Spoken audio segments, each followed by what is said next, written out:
Jam 18.35 aku mulai.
Oke, kita mulai ya. Udah 18.35. Sebelum kita mulai, mari kita berdoa dulu. Berdoa dipersilahkan.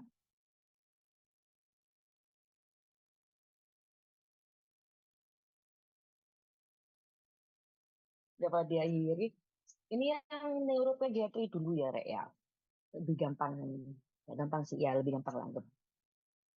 Nah, sebenarnya kalau kita bahas neuropediatri itu, kalau yang kemarin tuh khas ya, hanya terjadi pada anak ya. Saya tarik, definisi anak tuh usia berapa sih, Bang? Yang dianggap anak tuh usia berapa? Di bawah berapa deh? Di bawah 1 tahun bukan? Bukan, sorry Kak. Kalau Itu di bawah berapa?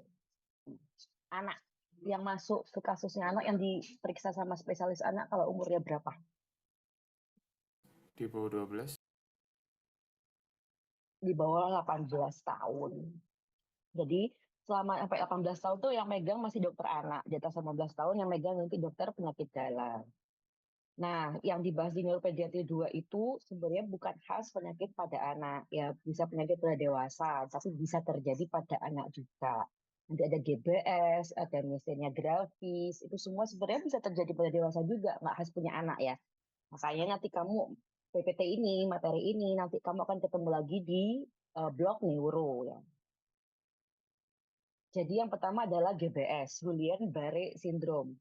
Dia sebenarnya adalah penyakit autoimun, tapi yang ingat ya, penyakitnya tetap namanya penyakit autoimun. Tapi dia dipicu atau didahului oleh infeksi dulu. Tapi tetap kalau ditanya dia penyakit apa, bukan penyakit infeksi ya, dia penyakit autoimun.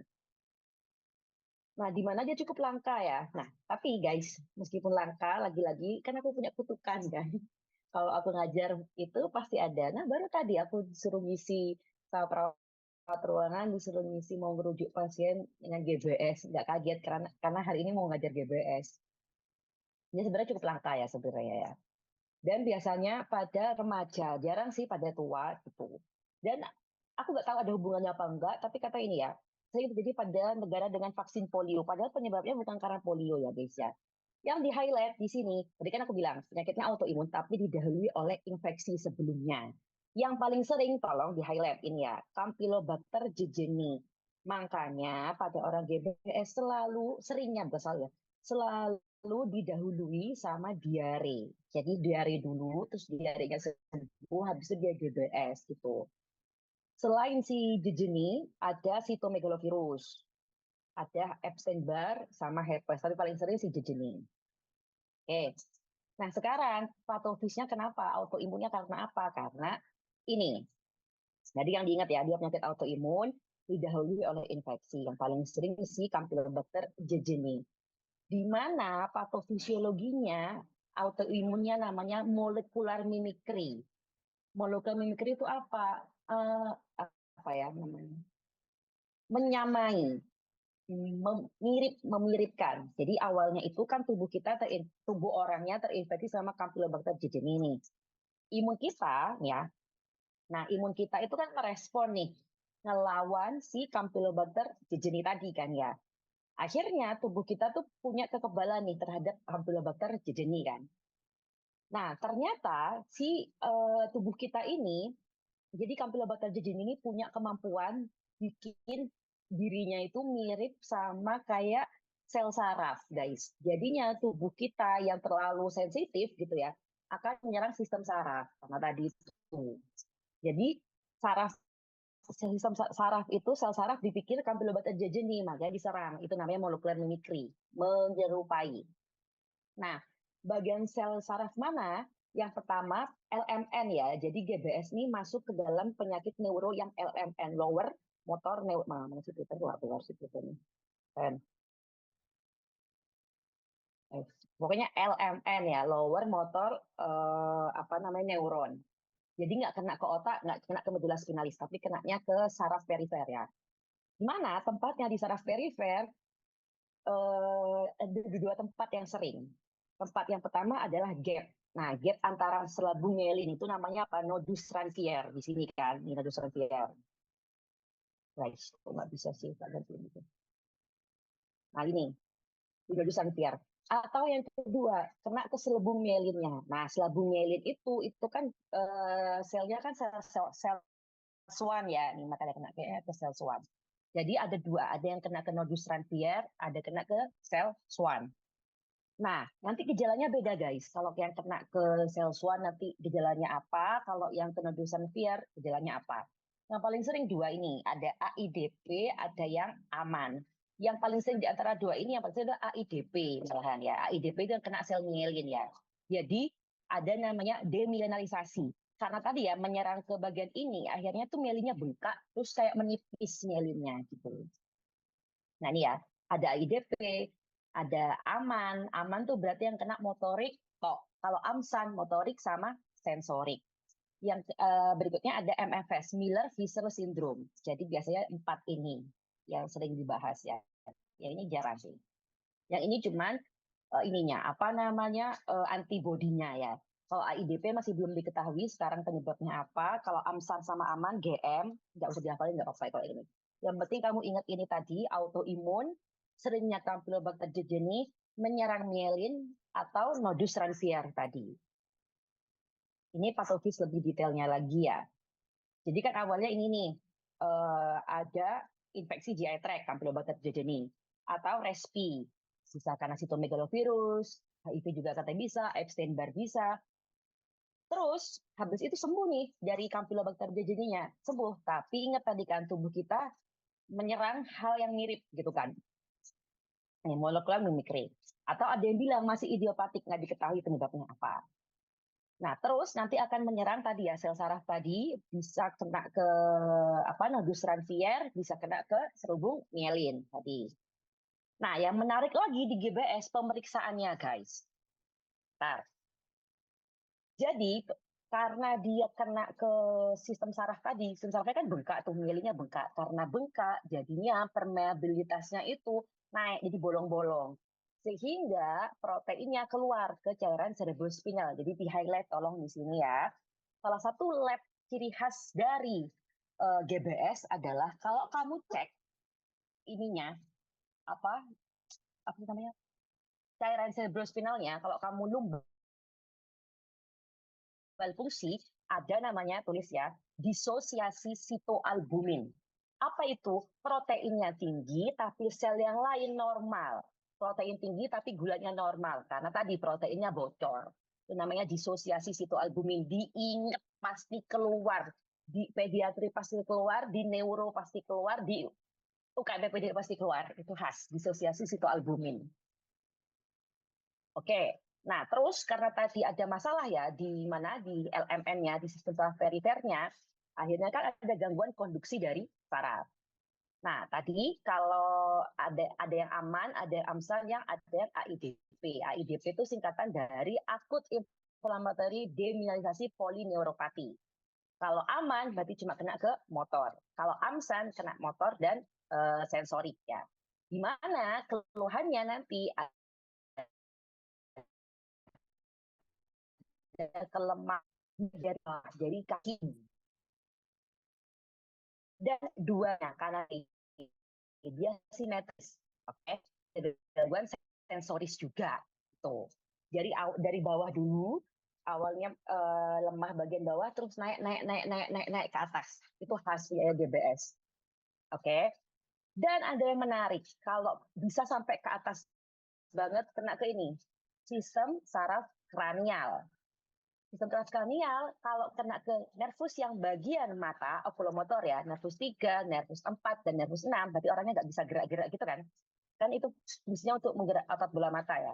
Kalau kena ke situ nggak bisa gerakin bola mata, baru namanya adalah ini, Miller-Fisher syndrome. Jadi tadi ya, aku ingetin lagi, kalau cuma motoriknya berarti aman, sensorisnya berarti ada motorik sensoris AMSAN, kena ke mata berarti si Miller-Fisher syndrome. Bahayanya apa? Dia bisa naik ke atas ke sistem saraf pernafasan, tapi cukup jarang ya kalau GBS yang kena sistem saraf buat nafas. Nanti seringnya miastenia, seringnya. Oke, apalagi hafalannya? Kalian ya, karena ini neuro. Jadi tadi kan aku bilang dia masuk ke penyakit yang LMN kan, lower motor neuron.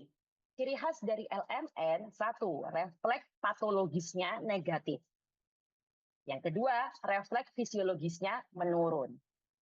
Jadi kalau kita simpulkan si GBS, keluhan utamanya datang dengan keluhan kelemahan. Diawali dari kaki dan simetris, kanan kiri dulu. Tambah lama tambah ke atas. Terus dari anamnesisnya, sebelumnya beberapa hari yang lalu ada riwayat dia diare atau demam atau infeksi yang lain gitu ya. Tapi sekarang udah nggak demam lagi ya. Terus habis itu kamu lakukan pemeriksaan fisik, refleks fisiologisnya akan menurun yang di bawah, yang di kaki. Refleks patologisnya negatif tadi kan. Terus kalau kamu minta cek lab, berarti kamu minta labnya tadi ya, cek lumbal fungsi, nanti muncul ada disosiasi sitoalbumin. Nih. Terus ada lagi pemeriksaannya sebenarnya EMG, elektromiografi, tapi ini nggak khas punya GBS. Elektromiografi kamu lakukan pada semua kasus yang ada di gangguan antara penghantaran saraf ke otot. Nanti miastenia juga pakai EMG. Tapi ciri khasnya yang ini, disosiasi sitoalbumin. Nah, ini yang Miller-Fisher tadi ya, yang khas kena ke yang mata, nggak bisa gerak-gerakin mata. Jadi ciri khasnya ada 3 ini ya. Ataksia, jadi ada gangguan berjalan. Ada oftalmoplegi, tadi ya, nggak bisa lirik-lirik tadi, sama refleks-refleksnya turun atau malah sampai hilang refleks fisiologi. Ini diagnosis kriterianya. Sekarang terapinya. Lagi-lagi diingat terus sampai nanti blok neuro ya. Terapinya kita kasih IVIG. IVIG singkatan dari imunoglobulin intravena. Dan cukup mahal ya harganya. Nggak tahu, aku di cover kayaknya BPJS. Tapi mahal kalau kamu bayar umum.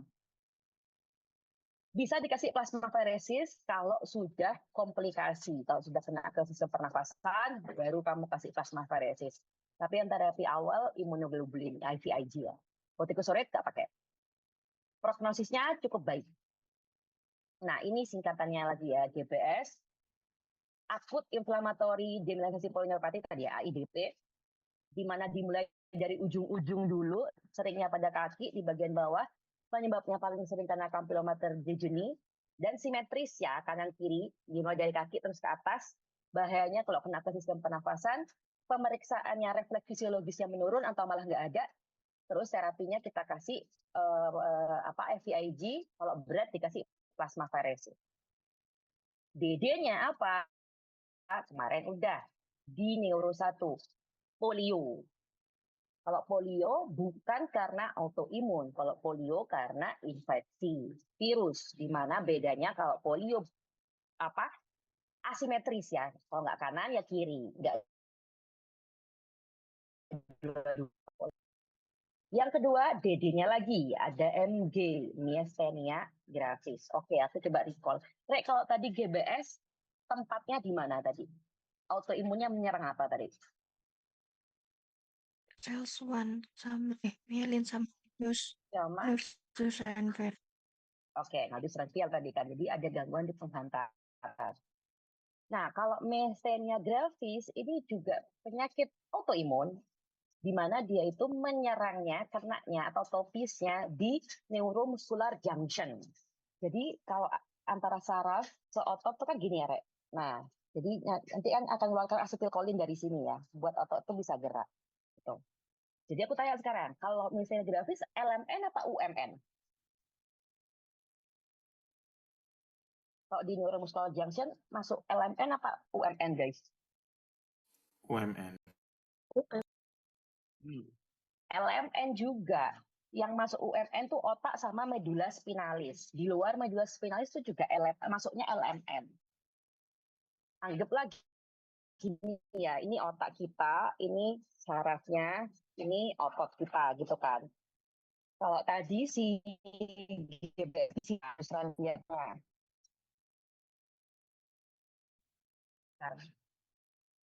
Halo apa Mas Jo?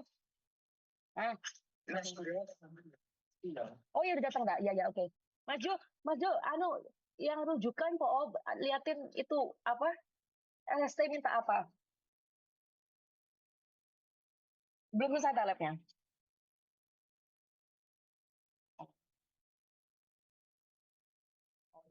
Oke. Yuk, sama-sama. Pak Is, nasi gorengnya datang. Ambilin punya aku juga dong.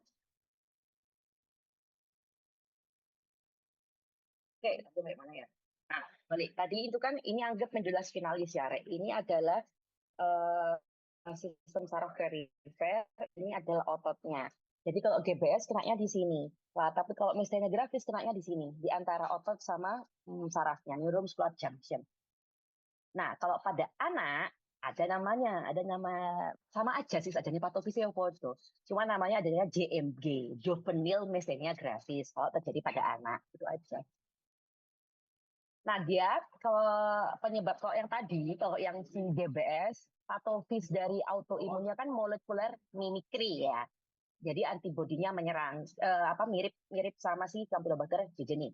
Kalau yang ini, kalau misalnya grafis, ada antibodi yang nutupin ini reseptornya dari asetilkolin. Oke, bentar, biar kalian nggak ngawang, aku jelaskan dulu fisiologi kita bergerak ya.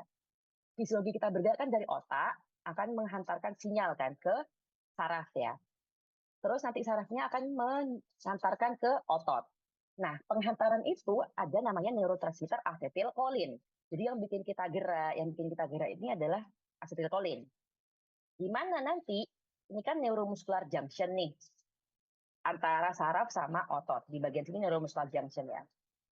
Nah, harusnya asetilkolin akan dikeluarkan oleh ini kan. Nah, keluar ini kan celah sinap ya. Dikeluar dari sinapnya, saya keluar akan ditangkap sama reseptornya, reseptor asetilkolin. Setelah ditangkap, diteruskan dan masuk ke otot nanti akan membuka kanal CA, akan bergerak. Gitu. Nah, si kalau misalnya gravis ini ada antibodi yang nutup reseptor dari asetilkolinnya. Jadi kayak gini ya, ada ACHR antibodi. Jadi ada antibodi yang menutupi reseptor dari si asetilkolinnya. Apa yang terjadi? Akhirnya asetilkolinnya nggak bisa masuk dong ke dalam otot. Karena nggak bisa masuk ke dalam otot, ototnya nggak bisa kontraksi, ototnya lemes. Itu dia patofisnya. Nah, tapi Kak, berarti kalau orang miastenia gravis nggak bisa gerak sama sekali? Enggak, patofis enggak. Bukan berarti semuanya ketutup gitu, enggak guys. Jadi ada beberapa yang ada dibuka kan, ada beberapa yang ketutup. Awalnya mungkin masih bisa gerak, tapi tambah lemes gitu kan. Karena bayangin tetap dipaksa gerak, padahal yang buka masih dikit, kan kebutan ya mau masuk ke dalam si itu kan, kemana ke reseptornya itu. Jadinya khasnya adalah si myasthenia gravis itu Kalau semakin dibuat gerak, semakin lemas. Makanya ciri khasnya dia itu akan mulai gejala di sore hari. Oke, sekarang aku tanya deh, kalian deh biasanya kalau di sore hari, kalau malam hari, otot mana sih yang lemas duluan buat kalian? Kalian kan sehat nih, otot mana kalian yang lemas duluan?